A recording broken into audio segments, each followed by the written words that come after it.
Getachew Reda, thank you for joining me on Head to Head tonight. Gaafif deebii jabduu. You are currently serving as a government minister and an Tibbana gorsaa muummee ministeeraa dhimmoota bahaa Afrikaa fi ministeerri kominikeeshinii Ifedrii duraanii obbo Geetaachoo Raddaa sagantaa Aljaziiraa Head to Head jedhamu irratti dhiyaachuun gaazexeessaa beekamaa Mahdi Hassan waliin gaafif deebii taasisaniin mata duree dubbii ta'anii jiru. Obbo Geetaachoon tole jedhanii marii sana irratti argamuun qoftiyyuu cimina inni qabu agarsiisaa jechuun gariin yoo isaan jajan gariin immoo jechoota wal'ahaa muraasaa obbo Geetaachoon saganticha irratti dubbataniin isaan qeeqaa jiru. The last few years.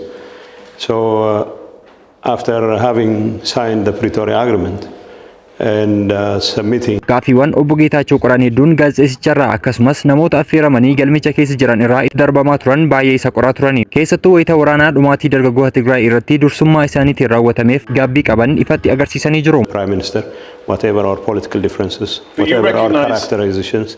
You recognize that you're the person who called him a tyrant, a grifter, dismembering Ethiopia. And more. Yeah. And more. Obbo Geetaachoo Raddaatiif Afgaaffii Aljaziiraa waliin taasise keessatti bara 2021 keessatti Tigraayitti yakki duguuggaa waraanaa yookiin jenoosaaydiin raawwatameera jettee turte miti gaaffii jedhuuf obbo Geetaachoon eeyyan jedhee ture jechuun deebisan. Akkasumas itti fufuun yakka kana eenyutu raawwatee gaaffii jedhuuf immoo yakki raawwatamee jira siin jedhee bara jechuun deebisan. Yakki ofiin of raawwate jechuu keetii gaaffii jedhuuf lakki aaktaroonni baay'een ni jiran jechuun deebisan. Garuu gaafa Tigraay turte san Abiy Ahmad yakka duguuggaa sanyii yookiin jenoosaayidii kana uummata Tigraay irratti raawwatee jechaa turte miti viidiyootu jira bar gaaffii jedhuuf eeyyan duula duguuggaa san kan hoogganee Dr. Abiy an akka nama seera barate tokkootti yakki waraanaa raawwachuu qofaa kan inni mirkaneessu jechuun deebisa. Gaazexeessichi Aljaziiraa itti fufuun kanaafuu Abiy yakkama waraanaadha jechuu keetii gaaffii jedhuuf lakki Abiy hiriyaa kooti jechuun deebise.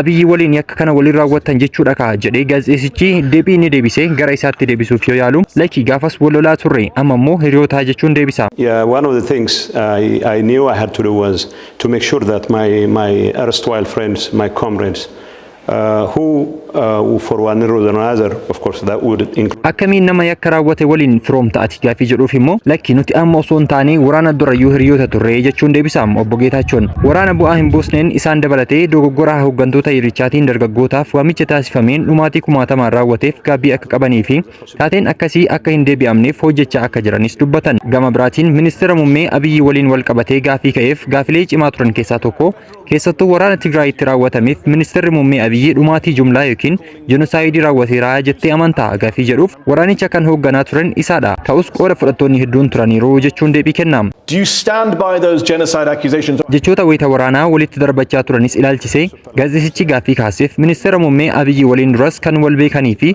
hiriyaa ta'uu isaanii dubbachuun bira kutuuf yaale.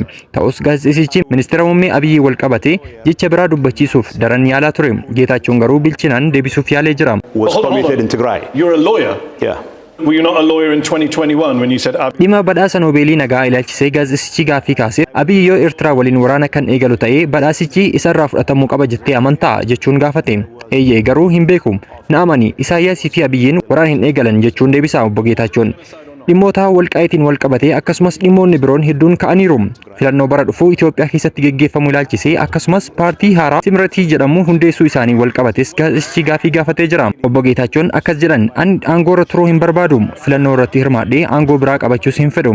An gara barreessuu fi barsiisuutti deebi'uu fedha jechuun fuulduratti aangoo olaanaaf akka hin dorgomne dubbatan obbo Geetaachoon. Mariin tibbana isaan lamaan gidduutti taasifame kun fuula miidiyaa hawaasaa irratti akkasumallee miidiyaalee garaagaraatiin qoodamaa jira. Yaadonni obbo Geetaachoon kaasan hedduun kan wal'aan ta'us sagantaa san irratti hirmaatanii yaada kana kaasuun mataan isaayyuu cimina obbo Geetaachoon qabanii fi bilchina siyaasaa isaan qaban agarsiisaa jechuun namoonni baay'een obbo Geetaachoo dinqisiifataa jiru. That's why we invited you here to find out your... He led the war. He led the war. So I will give him the opportunity to